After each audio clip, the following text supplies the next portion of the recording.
Start होता है जब लीवा स्क्वाड एक कॉटेज में रुकी हुई होती है और हांजी इरेन पर एक्सपेरिमेंट्स परफॉर्म कर रही होती है ताकि इरेन हार्डनिंग सीखकर वॉल मारिया को सील कर सके। इसके बाद हांजी को पता चलता है कि पास्टर निक जिसको कि इन्फॉर्मेशन निकालने भेजा गया था उसका मर्डर हो गया है और बाद में ये पता चलता है कि इसके पीछे और कोई नहीं बल्कि इंटीरियर मिलिट्री फोर्स थी।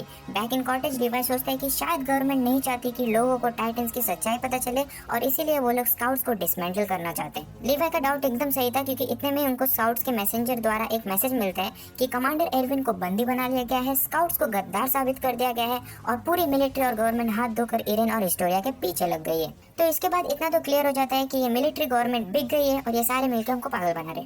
फिर लीवा स्क्वाड सोचती है कि ट्रॉस डिस्ट्रिक्ट में जाना सही होगा क्योंकि शहरी इलाके में छिपना आसान होता है। ट्रॉस जाते समय जीन और एरमिन इरेन और हिस्टोरिया को कॉस्प्ले कर रहे थे ताकि वो लोग मिलिट्री वालों को झांसा दे सके। हालांकि वो दोनों ही किडनैप हो जाते हैं पर यांगरी मिकासा सेव्स द डे। दूसरी ओर लीवा और स्काउट छत पर होते हैं ये इंश्योर करते हुए कि असली इरेन और हिस्टोरिया सेफली ट्रांसपोर्ट हो जाए, पर बीच में केनी द रिपर आ जाता है जो कि मिलिट्री के साथ मिला हुआ था। केनी और उसकी स्क्वाड स्काउट्स पर हमला करती है और लीवा को एक बार में कॉर्नर कर लेती है, लेकिन अपना लीवा 360 डिग्री नो स्कोप और अपने सेक्सी मूव से वहां से भाग निकलता है, पर सैडली हिस्टोरिया और इरेन किडनैप हो जाते हैं। दूसरी तरफ हांजी एरविन से मिलती है और उसे बताती है कि मिलिट्री इस वक्त इरेन के पीछे पड़ी हुई है। तो इसके बाद लीवा एक डिमो रिव्स करके मर्चेंट को इंटरोगेट करता है जिसने कि इरेन और हिस्टोरिया को पहले किडनैप करने की कोशिश की थी। डिमो रिव्स बोलता है कि उसने ये सब इसके लिए किया क्योंकि मिलिट्री उसके पीछे पड़ी थी, अगर वो नहीं करता तो ट्रॉस के लोगों को खतरा होता। तो लीवाई उसे उसकी और ट्रॉस के लोगों की सिक्योरिटी का वादा करता है। तो रीव्स लीवाई को उन दो लोगों को पकड़ने में मदद करता है जिसने कि पास्टर निक का मर्डर किया था, जिसमें से एक होता है सानेस। इसके बाद हांजी और लीवाई वो करते हैं जिसके लिए वो लोग जाने जाते हैं, लोगों को टॉर्चर करना। सो फाइनली एक साइनिस करके बंदा उनको बता देता है कि अभी का जो किंग है वो कोई असली किंग नहीं है बल्कि एक कठपुतली है और हिस्टोरिया असल में रॉयल खून की है और रियल क्वीन बनने की हकदार है। ऑल्सो वो ये भी बताता है कि हिस्टोरिया अपने डैड रॉडरीज के साथ है। दोस्तों इसके बाद हमें हिस्टोरिया का थोड़ा फ्लैशबैक देखने को मिलता है, कैसे वो रॉडरीज की नाजायज औलाद है, कैसे उसकी मॉम उसके सामने मर जाती है और कैसे उसके डैड ने उसका नाम बदलकर क्रिस्टल लिंस कर दिया।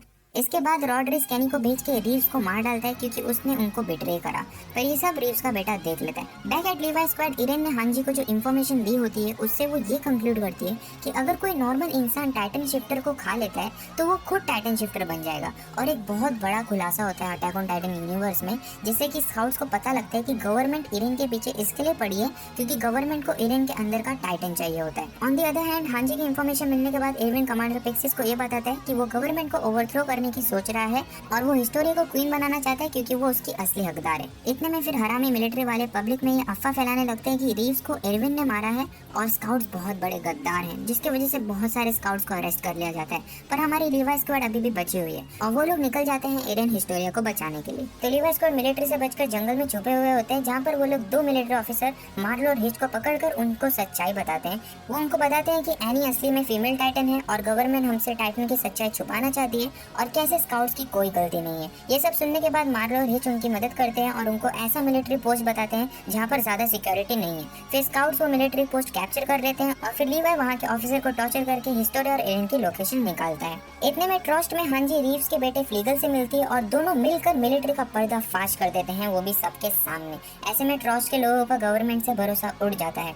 इधर कोर्ट में एरविन सबके सामने बताता है कि अगर गवर्नमेंट ने अभी एक्शन नहीं लिया तो एक सिविल वॉर हो सकता है, या तो वॉल रोज ब्रीच होने पर या तो खाने की कमी होने से। फिर एक अचानक से न्यूज आती है कोर्ट में कि वॉल रोज ब्रीच हो रहा है और गवर्नमेंट अपने सिविलियंस के बारे में बिना सोचे सीधा सीधा बोलती है कि सब वॉल्स को क्लोज कर दो। दोस्तों इसका मतलब ये है कि वॉल्स के बाहर जितने भी लोग हैं वो मर जाएंगे।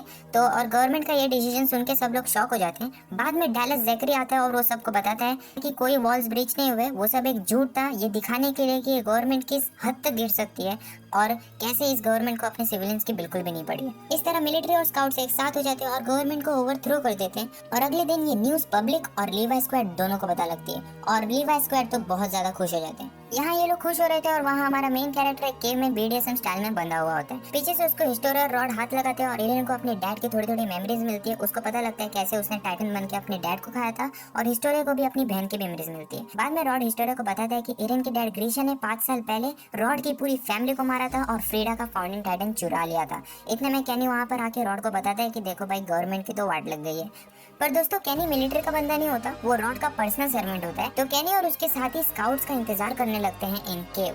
फिर स्काउट्स की एंट्री होती है एंड द फाइट बिगिंस। इस फाइट में हांजी और केनी बहुत ज्यादा डैमेज लेते हैं। इधर रॉड हिस्टोरिया को ज्ञान देता रहता है कि यार 100 साल पहले किंग कार्ल ने सबकी मेमोरी मिटा दी थी, अगर तुम एरेन का टाइटन खाओगे तो तुम्हारे अंदर भी फाउंडिंग टाइटन की शक्ति आ जाएगी, वगैरह वगैरह। एरेन भी फुल सुसाइडल हो जाता है और हिस्टोरिया को खुद को खाने को कहता है। पर बेस्ट वाइफ हिस्टोरिया वो सीरम नहीं लेती और बाद में रॉड डेस्परेट होकर खुद वो सीरम पी लेता है और एक टाइटन में ट्रांसफॉर्म हो जाता है। दोस्तों, टाइटन इतना बड़ा हो जाता है कि पूरा केव गिरने लग जाता है, पर टेंशन मतलब एरेन सबको बचा लेता है by using hardening. I mean good for Mikasa.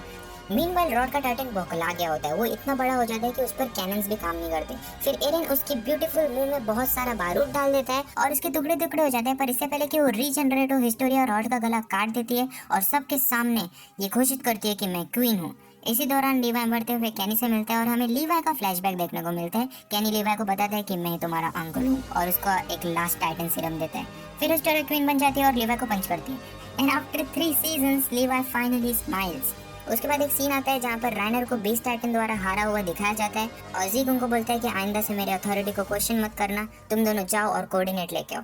Back in walls हांजी ने एक मस्त टाइटन किलर वेपन बनाया होता है और डिनर करते वक्त जिन एरेन से पूछते हैं कि यार वो बंदा कौन था तुम्हारे डैड की मेमोरीज में, और एरेन रियलाइज करता है कि वो बंदा और कोई नहीं बल्कि कमांडर कीथ था। फिर नेक्स्ट डे वो लोग कमांडर कीथ को इंट्रोगेट करते हैं और कीथ उनको बोलता है कि हाँ, मैं तुम्हारे डैड को जानता हूँ, मैं उनसे दीवार से बाहर मिला था, हम दोनों बहुत अच्छे दोस्त थे, पर बाद में अलग अलग हो गए। मैं नहीं चाहता था कि तुम स्काउट बनो, इसलिए मैंने तुम्हारे इंस्ट्रूमेंट के साथ छेड़खानी की थी।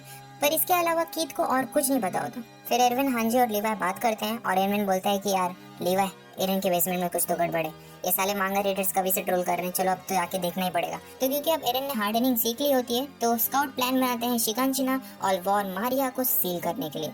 और पूरे इतिहास में स्काउट्स को सबसे बेस्ट सेंड आउट मिलता है पब्लिक से। और यहीं पर सीजन 3 पार्ट 1 एंड होता है, जहाँ पर राइनर और बोरुटो को शिगांशिना में वेट करते हुए दिखाया है। तो अब मैं सीजन 3 पार्ट 2 इन शॉर्ट में एक्सप्लेन करने वाला हूँ, तो तैयार हो जाओ क्योंकि वक्त, जज्बात और जॉनरा सब बदलने वाला है। सीजन 3 पार्ट 2 में सब स्काउट शिगांशिना डिस्ट्रिक्ट पहुंचते हैं और सब ने हुडीज पहनी होती है, first to look cool and second ताकि एनिमीज एरेन को पहचान न सके।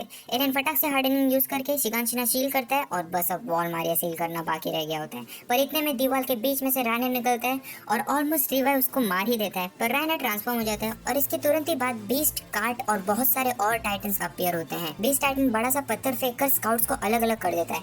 अब स्काउट्स 2 हिस्सों में बढ़ जाती है, पहले स्काउट्स जो वॉल मारिया में है विद बीस्ट टाइटन एंड दूसरे जो शिगांशिना में है विद राइनर।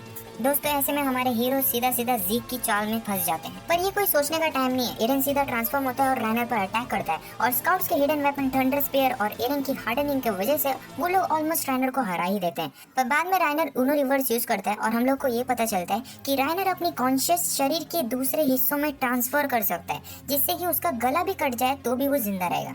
That is OP।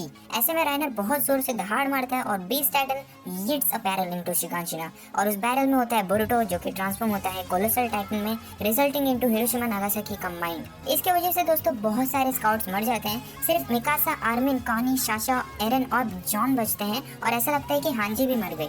दूसरी तरफ बीस्ट टाइटन बेसबॉल की तरह पत्थर फेंककर सबको तंग कर रहा होता है। दीवार के इस पार एरन कोलोसल टाइटन पर अटैक करता है, पर गोल। बचे हुए स्काउट्स भी उस पर अटैक करते हैं पर कोई फायदा नहीं होता क्योंकि उसकी स्टीम बहुत ज्यादा होती है। इतने में राइनर वापस हील भी हो जाता है। ऐसे में सब लोग उम्मीद छोड़ चुके होते हैं, पर the best character gives the best speech और सब लोग एक सुसाइड मार्च के लिए निकल पड़ते हैं and to no surprise everyone dies. इतने में लीवाई स्मोक से निकल कर आता है and he absolutely destroys beast titan. पर वो ज़ीग को मारता नहीं, वो सोचता है कि अगर कोई जिंदा होगा तो वो शायद ज़ीग को खा सकता है, पर उसके पहले ही cart titan comes in for the rescue.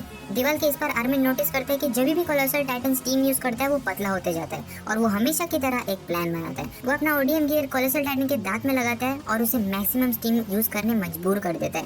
हालांकि वो बहुत ज्यादा जल जाता है, पर इसी बीच एरेन अपना hardening as a distraction use कर पीछे से आता है और बोरुटो को कोलोसल टाइटन से चीर निकालता है। बाद में वो बर्टोल्ड को आर्मिन के बॉडी के पास ले जाता है, पर आर्मिन तब तक बिना नमक फ्राई हो चुका होता है। इतने में पता चलता है कि हांजी जिंदा है और स्काउट्स राइनर को कैप्चर कर लेते हैं और उससे एक लेटर बरामद करते हैं जो कि ymir ने लिखा था।